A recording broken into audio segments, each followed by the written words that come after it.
Vous avez créé votre startup, vous avez réussi à la monter et ça y est, vous exploitez enfin votre idée innovante. Cependant, vous êtes arrivé maintenant à un moment où il va falloir penser au financement de votre société. Alors comment financer votre startup? C'est parti, générique.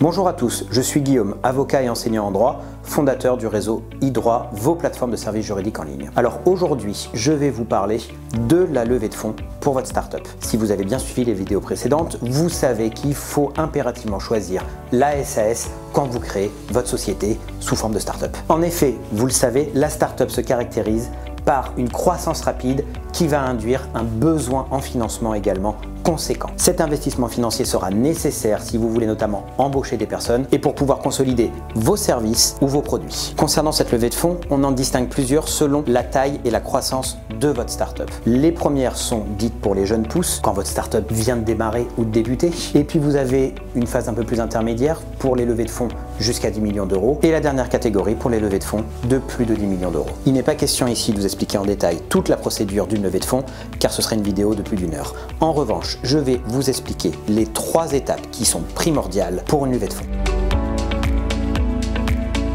La première étape est la phase de négociation. Vous le trouverez habituellement dans un document qu'on appelle la lettre d'intention ou en anglais le term sheet. Dans cette phase de négociation, vous allez tout négocier dans ce document où vous aurez toutes les modalités de l'opération. Vous trouverez évidemment le montant de la levée de fonds, mais également la valorisation de la startup avant l'opération, aussi tous les éléments permettant un audit de votre société et surtout les clauses principales du futur pacte d'associés qui aura lieu entre l'investisseur et la société. Le term sheet est le document essentiel et le plus important dans le cadre d'une levée de fonds puisque c'est lui qui va fixer les contours de cette opération d'investissement. La deuxième étape cruciale d'une levée de fonds concerne la rédaction des documents juridiques. Dans cette étape, vos avocats vont s'occuper de la rédaction de tous les documents juridiques permettant la réalisation de la levée de fonds. C'est-à-dire d'une part les documents sociaux de l'entreprise comme le procès-verbal d'assemblée générale, les contrats et de l'autre côté le pacte d'associés ou le pacte d'actionnaires qui va fixer les termes entre les parties. Pour rappel, le pacte d'associés est en quelque sorte un contrat de mariage entre les associés. Ce pacte d'associés est donc un contrat qui lie les parties dans lequel vous allez retrouver différentes clauses qui vont permettre de régir la vie commune des associés, les modalités de fonctionnement et un petit peu comme un divorce, les modalités de départ.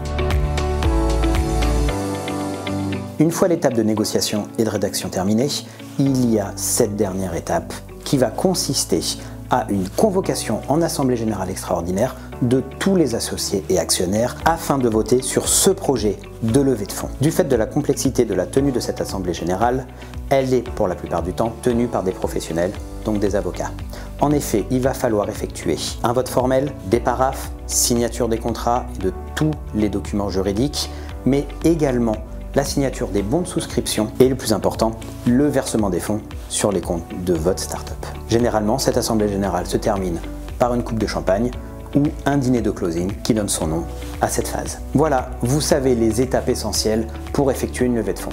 Alors bien entendu, il existe des moyens de financement plus classiques comme le prêt bancaire ou la convention de compte courant d'associés et des moyens de financement un peu moins classiques comme le BSAR qu'on vous expliquera dans une autre vidéo.